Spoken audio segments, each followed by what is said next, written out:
Girl, We Need to Talk is a place where we have open, honest, transparent conversations centered around love, life, loss, and mental health. It started as a place to hold space for my grief after my dad died in 2018. But like me, it's evolved into a space where we as women can simply woosah, take a breath, and relax. We keep it a buck around here and have nothing to hide as we open up about topics that everyday women like you and me face every single day. So settle in and get comfy, cause girl, we need to talk. Hey y'all, I'm Charity Bailey. Welcome back to another episode of Girl, We Need to Talk. Season 3 is in full effect. And by now, you know we've been bobbing and jamming to all the Beyonce tracks, but the one that started this whole vibe was Break My Soul. And she done broke necks talking about how everybody is leaving their jobs, not dealing with the man, doing what they want to do, how they want to do it. But the honest truth is that if we quit our jobs and quit everything, we ain't going to have no coins. And Beyonce is out here taking all the coins with albums and concerts and all the things. My guest today, though, is not here to take your coins. She is here to empower Black folks, get us paid, and help us get ahead in the game. And she's got the game. Joining us live on Girl, We Need to Talk is Admin Sin from Black on the Job. Welcome to the show, Queen B. Thank you for one Queen B to another. Oh my gosh, I've been listening to that album on repeat. Oh, it's been my anthem. So yes, I'm glad that we're here today. Thank you so much for having me. But I'm really excited to talk about this subject because your intro was interesting because it like so many of us quit our jobs, you know, and we had this big wave during the Great Resignation, and the way the cookie kind of crumbled was pretty interesting to see the output of that for 2022. So this is a really interesting topic on how it impacted the Black community especially. Yeah, okay. So, but before we get to that, the reason you started Black on the Job is because you decided to quit your job, stop living by everybody else's standards, and do your own thing. Yes, me and my partner, we started Black on the Job back in 2018. I was a recruiter. And I had a lady come in. She was a dark-skinned Black woman, and she was coming in to interview for a prestigious position at a local university out here in Arizona. And she was amazing. We had a great interview, but the way recruiting works, I still had to interview other people. And so at the end of the day, usually have to put like some type of signature on the person you want to kind of move forward. So although the recruiter makes the decision, you still got to get the approval from the hiring manager. So at the end of the day, I went to the hiring manager and I was like, hey, this is a person that I think will be awesome for this position. And I gave him that resume, and I had the other resumes from the people I interviewed that day. And he looked at that resume for a second and looked at the very next one. And he was like, oh no, she can't have it. Give it to this person. And I was like, wait, why? And so yeah, why? What was the difference in the resume? He said, look at the resume. And when I looked at the resume in comparison, right, when I compared the two, the other one was a little bit more polished. Okay. So I went downstairs. I was like, okay, let me go take a break. And I went downstairs and I called the lady on my cell phone. And I said, do you mind if I just make some little tweaks to your resume? Do you mind? And she was like, she was so frustrated. She was like, I didn't get the job. And she let all of her, pains out on me. And I was like, well, let me just try. And I remember she was just like, girl, do what you want to do. So I need a job, sis. Do you? I went upstairs and I made a few tweaks and I printed the resume back out, and I went to my manager and I was like, I totally forgot. She had sent an updated copy and I brought you the wrong one. Here goes her resume. And he looked, he was like, this is the one that you want to move forward with. And I said, yeah. And he's like, all right, go ahead and call the school and let them know we have a candidate. And I was like, thank you. Oh. And then that was it. And that day was like a light bulb. I was like, so it's not you. It is your resume. It can be your resume. And so after a few months, I quit my job and I started doing Black on the Job full time. So how can a resume make or break your chances of landing the job that you want? That's a good question. Your resume is supposed to be a list of your accomplishments. And a lot of times we make it a list of our job duties, right? And so Yeah. if you're just listing things that you do, but someone is listing how well they do it, that person's going to get the job. I don't want to know if you can file paperwork. I want to know if you're able to create a streamlined system for our filing. That's the difference, right? So I don't want to know I file paperwork. I want to know that you computerize our filing system and now we're able to find our clients faster. Okay. But also you mentioned something to me that is so key, because in my business, we often talk about the gatekeepers, right? Mm-hmm. And so as a Black woman, you were able to say, I see this person, I see this candidate for what they bring to the table. They just didn't know how to position themselves. And then you advocated for that person, took it upon yourself to change the resume and then reposition it, and they got the job. How important is it to have Black folks as gatekeepers and advocates in the workplace? It's the most important. I believe that we have to, as a community, move together as a unit. So much of our society, due to colonialism and so many other isms, have kind of pinned us against one another. And we don't really, and sometimes we think that, like, okay, we hear about the token Black girl, the token Black boy. And so some of our language that we have perpetuated in our own community lets us feel like it's singular.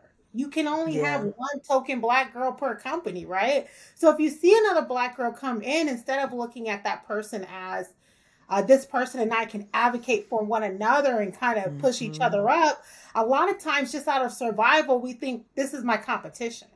Yeah. And we are not competition. Can I say that with my chest? We are allies. The more, the better. Yes. And I realized that what I found is that in companies that have more Black employment, you actually see more Black leadership. So it shows that that allyship between our community actually increases our salary overall.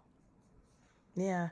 Well, and one of the big missions for Black on the Job is to empower Black folks and to get us paid. I am a part of your Facebook groups. I watch your Facebook lives. You have quite the following.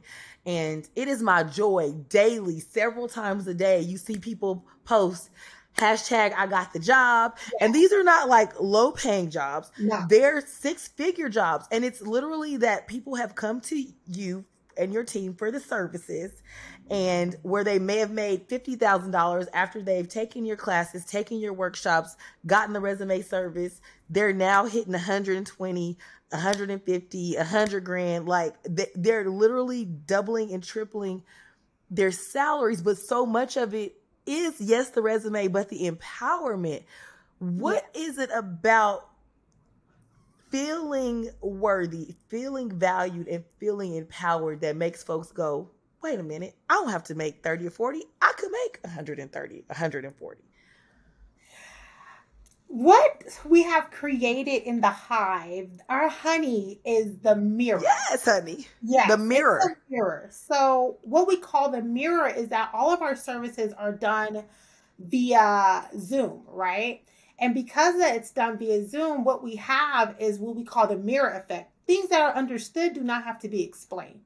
Okay. So in our career coaching, in our resumes, you're speaking with someone that looks like you, right? Mm-hmm. So you're able to have that transparent conversation of this is where I'm at. And because I look like you and you are me and I am you, I want you to get paid because that's going to make me get paid. And so it's that mirror effect, right? And so that's something my team concentrates on so much, is that the important part of their job is to make sure that they make our bees feel connected. And that's where the empowerment comes. It's a transfer of power. It's not a like find some power and give it to them. No, give them your power.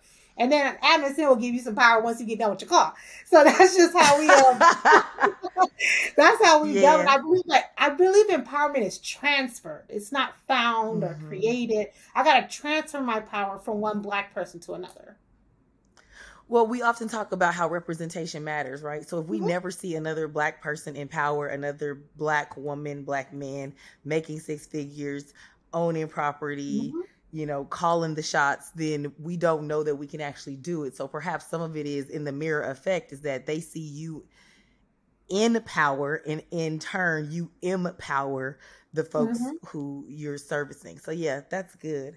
Now we talked about the Great Resignation off the top, and that's Yes. happening. Like, I continue to read articles daily. They pop up in my feeds about how more and more people are leaving. People are demanding to work from home because now we see that it can be done. Right. What is the force behind this? So in 2021 alone, 8 million Black people resigned from their roles. 8 Wow. million. I didn't know it was that many. 8 million. Yeah. I know a lot of folks are pivoting, starting their own businesses. And again, that came from, the pandemic. But why did 8 million people leave their jobs and go to hell with you? 65% of Black people, when surveyed, stated that the reason why they left their position was due to the systematic glass ceiling, number one. No clear trajectory up within their company, right? So now you have a pandemic where I don't know when my kids are going to go to school. I don't even know what's going to happen. And on top of that, I'm looking at all my I don't knows.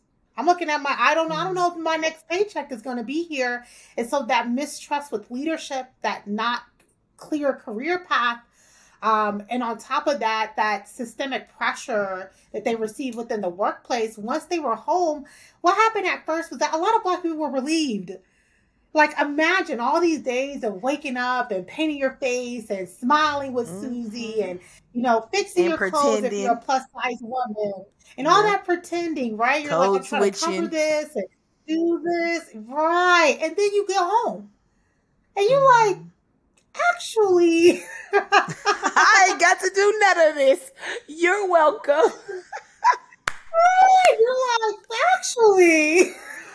Yeah. And I so worked in that was a corporate, and big you're right. thing. Yeah.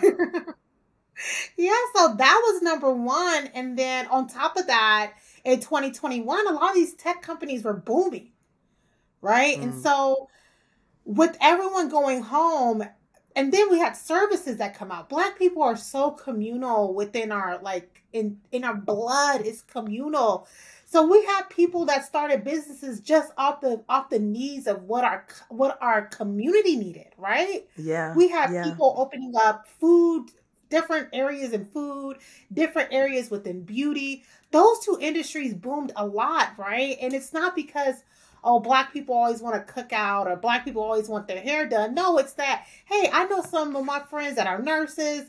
They are really jam-packed in that hospital. I'm going to start making plates and I'm going to start selling those, right? Yeah. And so Black people, especially women, are resourceful.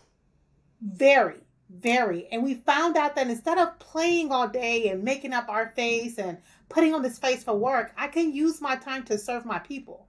And so a lot of us opened up businesses, right? And a lot of us realized that, you know what? I don't have to climb the corporate ladder. I just want to make more money. I don't need to be in management.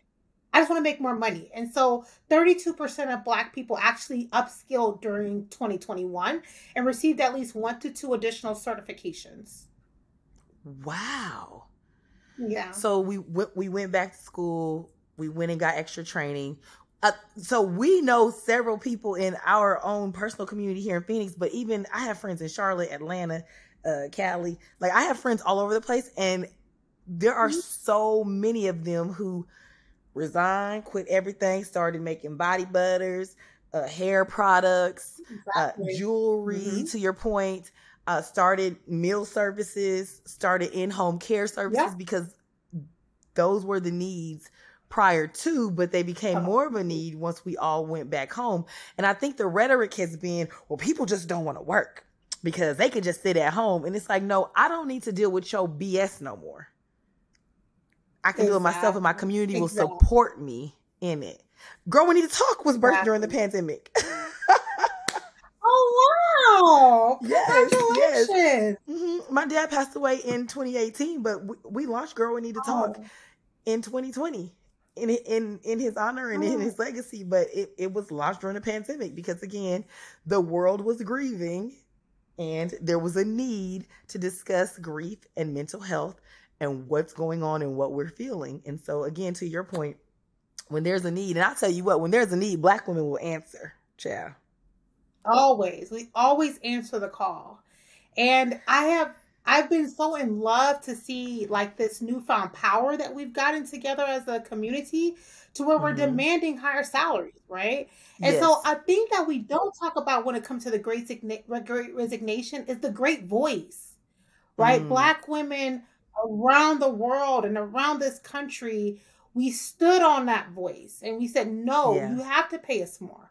We Yeah. were, the ones leading the marches. We were the ones leading a lot of different areas, including the Yeah. Great Resignation. And Black women led this. Black women Yeah. led this Great Resignation.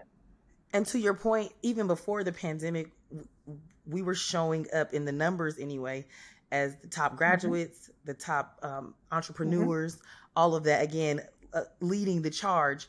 And I know even again in my personal circle, like my cousin told me even the other day, she's like, no, I switched jobs. And I was like, wait, what? And she's like, girl, I told them I'm out of here. I'm not dealing with this. And then she got a new job. And the new job, she is so, her career is, ironclad. So she's like, I don't have to do this with y'all. Like, y'all don't appreciate me. I'm overworked and underpaid and yada yada. And she switched jobs and they threw her a birthday party. These people have known her like 2 weeks to a month. She been with this other company because it's little things that make you feel valued. She been with the other Yeah. district or whatever for I don't know how long. They never recognize her birthday. They never recognize any of the accomplishments.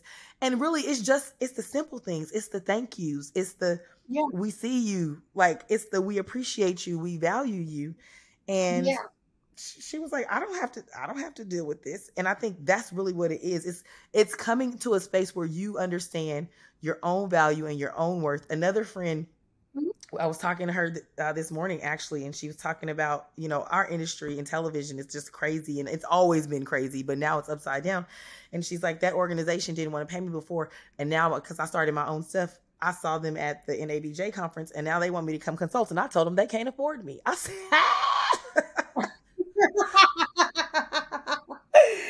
Yes, and you know what? A lot of that has happened too because with us opening up our own businesses, it's been so hilarious reading these stories of people that they leave their job, right? Because their job wasn't mm-hmm. appreciating them. And then they go somewhere else and their job contacts them and say, "Hey, can you show us how we do this?" Or, we're No. lost here. They're like, "No, do you want an invoice? If you want an Do invoice, you want an we invoice? can work this out. But do you want an And you're invoice?" good So about I've been that. Oh, yes, absolutely. You will Yes. invoice somebody. Listen, y'all, let me tell y'all something. So one of my friends, he's Latino, and he is about that life too. So when his company start talking about, Black empowerment and, celebrating Latinx or Hispanic Heritage Month or LGBTQ plus month and all that, he calls them on it. So he hit me and was like, do you have some recommendations, because they're saying they want to do these things for the Black employees. And my thing is giving them equity and not just using, them as a check mark. So I hit up Sin and I'm like, yo, let me put y'all together. She was like, okay, well, I can give you all of these services and you tell me who to invoice. He was like, I'm not mad. And then when they didn't sign the invoice, he said, they not serious. And that's when you know if somebody is serious or not, because you want me to be giving you free information. And this is not free. None of it is free at all. But the thing is, while we're talking about, all of it, Jay-Z has a quote, and I think it's a song with him and Drake. And he says, y'all know the price of everything, but the value of nothing. And I think it's come down to folks knowing their worth as employees. I think growing up, especially under our parents, and I'm not bashing because they did what they had to do to survive, but I think we learned to just be grateful and just be thankful. So what tips do you have for somebody looking for a raise, a promotion, if they're looking for a new job? Like, in knowing your worth, what are some tips for them as they navigate these new spaces and asking for raises and looking for new jobs? Okay, so I call it go into your villain error. That's number one. You have to immediately understand that you're going into your villain error, meaning that you have to look out only for yourself. Okay. That's number one. So when you're looking out for yourself, I want you to think about your location. Where are you located? What are your bills? Where are your skills level at now? And calculate that to get to a bottom line number. Once you get to that bottom line number, you then start working your way up. So if you're like, you know what? I'm at 35,000, but I want to get to 60,000. If I have 60,000, I could pay all my bills on time, et cetera, et cetera. Then you can see where that deficit at. Okay, so in order to make 60,000 in my field, I need this one cert, right? So that's what you're going to need to take over the world. That's what you're going to need. And if you focus it that way first, you understand your why before you start your search. Ah. And then I always say, if your number is 60, make it 70 or 80. Yes, that they got it. These companies got it. If you say 60, they're going to negotiate you down. If you say 70 or 80, then they're going to negotiate you down and you'll still get 60. Right? Yeah. So for every job, there is what's called a range, right? And so the way that a lot of recruiters get paid is they get paid off of what's left in the range. So if a company says, hey, Charity, as a recruiter, we're offering anywhere between 50 to 65,000 for this position. You're trying to get someone closer to 50 because that $15,000 is where your bonuses start kicking in at. So then the recruiter gets the 15?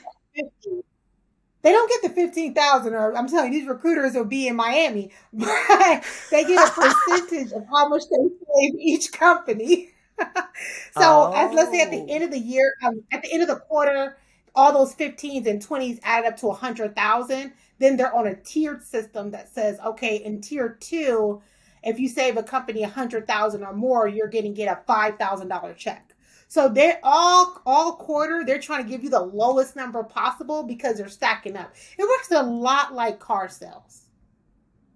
Gotcha. Okay. Okay. So when we're looking for a new job, what is it that we're looking for? Because a lot of times people are trying to get away from the bad culture, environment, pay, and end up just in another cycle. So I think sometimes what happens is that we focus on what we do not want out of our new position instead of clarifying what we do. Right? And so when you leave a toxic work environment, it's just like leaving a bad relationship. We're like, you know what? I don't want a man who don't make money. I don't want a man who do this and that. But we never talked about what this new man should come to the table with, right? Yeah, so it's easy to mask it. Like, so he didn't say he didn't have any money. He just got $5, right? But you never clarified. And $5 ain't enough. Right. You never clarified how much you come with. So when I look at companies and you want to start shopping around, you want to get very clear what you're looking for in your new company based off what you need, right? And so I always say, I never get with the company that I don't have a clear career transit, like upward progression. I need to know what my next steps will be. Okay. So then once we hit the next steps, and now you just gave us the game with that. Thank you very much on the whole, end of year budget and the bonuses. How do we negotiate? Because negotiate. How do we find that? It's hard for people, especially women, to go in and stand their ground and negotiate. So number one is that your resume does half the negotiation. Right? And so, your resume does half the negotiation. And this is why. Remember I said that your resume is a list of your accomplishments. All negotiation happens black and white email. Negotiation should never happen over the phone. Never let someone bully you into a number over the phone. That's number one. Okay. If someone says, is this good enough for you? I was thinking about that range. I need some time to research and I'll give it back and I'll answer back to you within 1 or 2 business days. But never negotiate on a phone because it's just too much pressure. And that's the point of it, so that you can take the lowest offer possible. And what I mean by negotiate via your resume is that after you've done your research and understand how much this job is worth, market value, you want to look at that company, the competitors, see what other companies pay that title in that industry. Your resume does negotiation. And I mean, it's almost copy and paste. You want to have a negotiation letter and let them know, I have looked at the position X, Y, and Z. Based off these factors, I achieved this at this company. I bring this to the table. These are the skills I bring to the table. I'm looking for a salary that's going to be in this range. Okay. right? So you said And that the another resume thing is does. Oh, the go ahead. negotiation. No, go ahead. Yeah. So how do we revamp our resume? Uh, like what should it include? What are some of just a few do's and don'ts so that we do enter the game at a certain range? That's a good question. What I always say is that you want to have a professional summary. A lot of us still say objective, to where it's like, my objective is to find a great position at this company. No, your professional summary is a condensed cover letters, 3 to 4 sentences that goes over your career history and your key skills. You want to make sure that you have a skill section that's going over your transferable skills and your software knowledge. You want to make sure that each one of your jobs is listed in accomplishment based language. So, what did you do? Why did you do it? And what was the result, right? Not just a list of job duties. And if you do any volunteer service, community service, you want to add that to your resume too. You don't have to go into detail of what you do, but if you serve on any boards, if you're a member of any prestigious nonprofits, you want to add that information as well, just to show that you're a well-rounded candidate, and also to say, hey, I got a life outside of this job as well. Yeah. Is there a need for a cover letter? I feel like it's so tedious and dumb. So why do they still ask for it? This is a country that we're still following rules from George Washington. So we have industries that are just like that, right? So like our banking industry, that's going to be a little bit more old school. Things like tech and engineering, you won't need a resume for, or even the field that you're in. You're not going to need a cover letter for that, right? Not at all. Yeah. But No. older industry like banking that's been around since the dawn of age, they still move like the dawn of age. Yeah, because it's just like, well, what's the point? I want a job. Hell. I need to pay my mortgage and feed my children. Like they do serve a purpose if you have a big career gap. So if you were like a stay-at-home mom for 3 to 5 years, or you had to stay at home to take care of like an elderly, parent or something, your cover letter kind of explains those type of gaps too. Okay. Okay. Yeah. So before we move on to the next topic, anything else on the negotiating? I always want to tell people that there's no way you can negotiate your way out of a job. So whenever you're thinking like, oh, I don't want to negotiate because I'm going to just talk myself out of position. Nobody wants to start the interviewing process over. So no, you cannot negotiate your way out of a salary. Doesn't exist. No. Listen, when I worked in corporate, this is what I learned, because even in our industry, I'm like, do you know how much it costs the company to onboard an employee and to go back and start over? Like by the time they have gone through the whole, opening the job, because it's costing them money. From the point that a person, and you could correct me where I'm wrong, but when a person resigns and they have an opening, they start the search on the inside, but now somebody else is doing that job that's costing them money and it's costing them labor. Then they do the whole search. Then they bring you and 20 other people in, and then they get it down to 5, and they get it down to 2, and then they get it down to you. You've negotiated, you've done this, you've done that. They don't want to do it again. And then they onboard you, and it takes like 30, 60, 90 days to even get you up to speed to where you're actually functioning and not sucking the life out of the rest of the team trying to figure it out. It's a whole thing. Right. But again, it boils down to power though, sis. Like we don't know this because we're so busy being like, thank you. Yes, thank you. Like when you actually think about how much it takes to onboard a person, regardless of the industry. I've been in marketing. I've been in sales. I've been in television. In television specifically, but actually, I guess it's anything. Like by the time you get this person up to speed, get them to know the job, know the team, get the chemistry up and running, they don't want to start over. We just so busy going, thank you. Yes. On average, you spend $10,000 and you don't recoup your investment on a new employee until at least 120 days later. See? So that right, they're not going to be wasting $10,000 every other employee. So there's no way you can negotiate it. You can't negotiate your way out of a position. Yeah. Well, and the thing is, I don't quote too much T.I. because he be getting on my nerves with some of the negligent, misogynistic things he says. But I've learned about negotiating and knowing my value and my worth in relationships and career because I feel like the two run parallel, but that's another topic. But he said that negotiations don't start until you're ready to walk away. Right. And I was like, oh, and it's true, especially in my business. And I watch my agent too. Like, she's a boss and she'll be like, okay, bye. Mm-hmm. And again, in relationships and jobs, like, you be like, okay, bye. And then they be like, okay, well, wait a minute. Hold, please.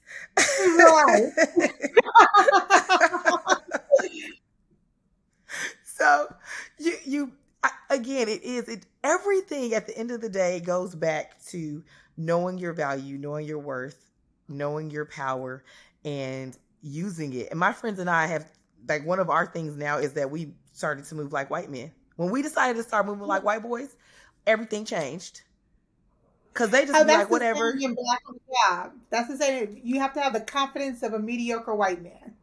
Oh my gosh. Are you serious? Yes. Yeah. It's so true. It's so true. You do. Listen, my girlfriends are bosses. One of my friends, she told me, she's like, she applied for the TED Talk twice and was like, and you know us. We'd be like, oh, gotta make sure this is right. She came to visit me. She was like, girl, I turned it in right before. You know which one she got? That one. Literally, recently, again, I talk about my niece being here this summer because I've talked about it in different episodes, but we've learned so much from each other. And she has been in these situations. She's an engineering major and she's like, they don't do nothing. And she's learning it in college at her internship. And I told her, when I started moving like a mediocre white man, doors started to open because I'm like, you're welcome. I'm here. Thank you. And she was here with me watching me do auditions where I would do one take. I would be like, all right, you're welcome. And those are the ones I got. The ones that I'm like, well, let me ask this and let me make sure. And she's like, you're right. Like, when you move like a white boy, like, and I don't mean be disrespectful and stuff, but it's just a matter of they're literally like, nobody's ever told them what they can and can't do, who they can and can't be. Right. They're like, you're welcome. I deserve to be here. They lie about what they made in the past. They lie about what they should be making in the future. And they get it. You be like, okay. Each time. They get it every time. single And you time. know what? They're so bold. You know, Kevin Hart said, you just got to put it on the table. You just got to, I just throw the number on the table and be like, okay. I mean, okay. Yeah. Yeah. And they're not afraid to walk away. We be so afraid to walk away. And to your point, they don't want to start over. So with the state of the world being what it is, we do have the Great Resignation, but right now we've been teetering on a recession and all of that. So how do we survive layoffs? Layoffs are hard, but I love layoffs. Let me tell you why. It sounds okay. Sometimes you need something supernatural to get you out of your contentment. You ain't lying. You ain't lying. You need something to like kick you into third gear. And what happens is that a lot of times layoffs, they lay off people who make low salaries, right? Mm-hmm. And what I found is that those are the people that I can usually highlight, hone in on their skills and their resumes, and they're the ones who get those big raises in Black on the Job. So many of those $30,000 and $40,000 posts come from the person who's been so loyal to this company and they're getting 50-cent raises and dollar raises. And then like, it's such a shell shock for them when they get, laid off or fired. And when that happens, it kind of kicks them into third gear because they're finally uncomfortable. Right. Mm-hmm. Or mad. And that uncomfortability or mad, whatever is going to fuel your way to the bank. So whatever, let it go. Just let it go. Yeah. And layoffs are hard, right? And of course, people need their jobs. We need to survive. But sometimes we need something to wake us up, right? Especially right now, there's a big There's a lot of layoffs happening in the mortgage industry. Mm-hmm. And so I'm seeing people who are underwriters. They're usually between $45,000 to $65,000 a year. About 20,000 of them have been laid off in the last 60 days, right? That's a big number for Elmo. That's a really big number.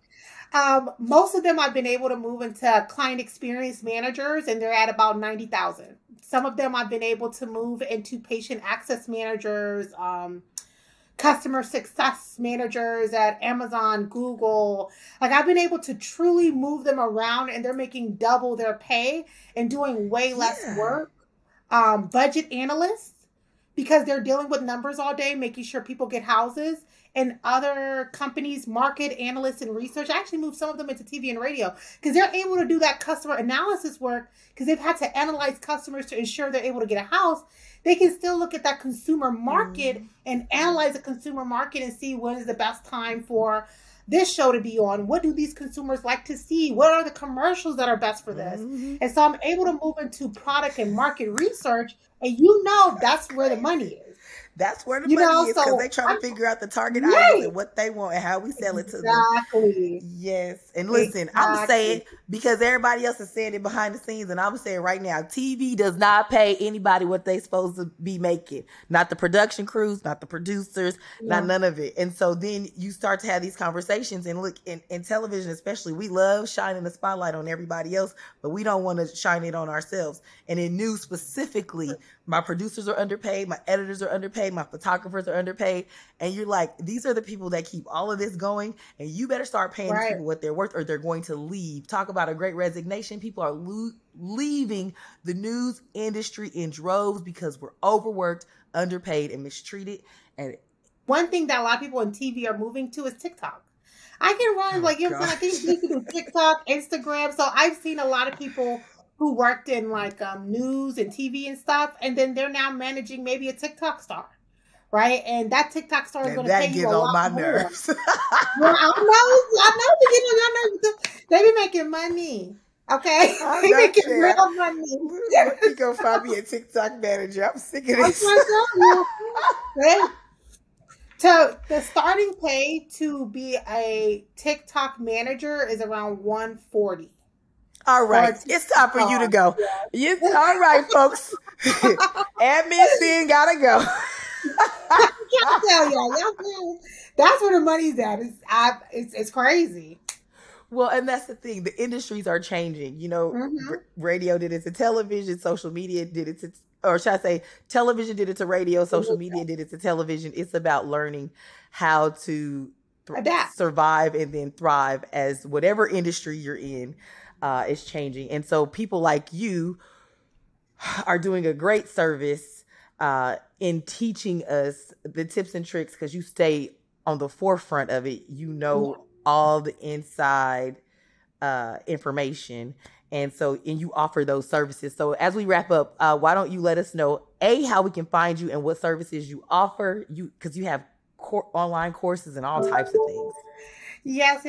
So you can find us on all social media platforms at Black on the Job. We do offer services, courses, workshops, and products. And so our number one services is our resumes. And so we do resume review or revision, but someone needs help with career coaching, LinkedIn, mock interviews, you name it, we do it.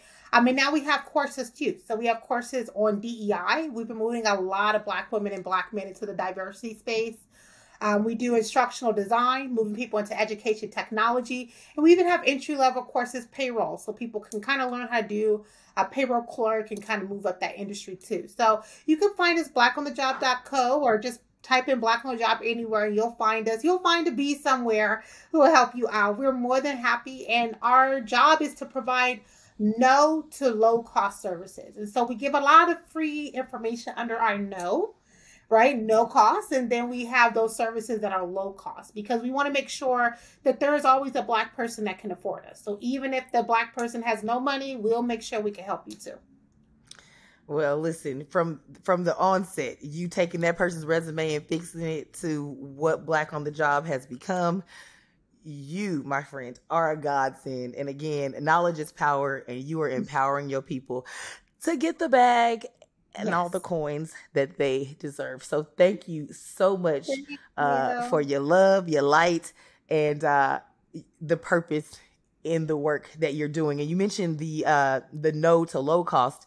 Your lives that you do on Instagram are popping. You do lives on Facebook, and just the community of Black on the Job too. Again, just seeing those posts that are like, I got the job. Sometimes when you get in a rut and you can't find the job, or you continue to like make it to like the third round and like fall off, sometimes just seeing that other people are still in the running and succeeding, it kind of just gives you hope. And so sometimes you just need that last little piece of hope to hold on to. So I appreciate you, because so much of what we do in life, our mental health, our, quality of life is based on our job and the happiness that comes from what we're doing at work. So thank you so much.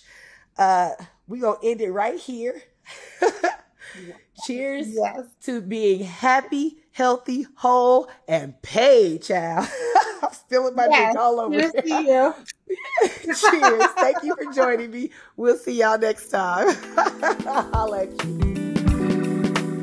On the next Girl We Need to Talk. In those moments, my truth was that I was and I am a mother.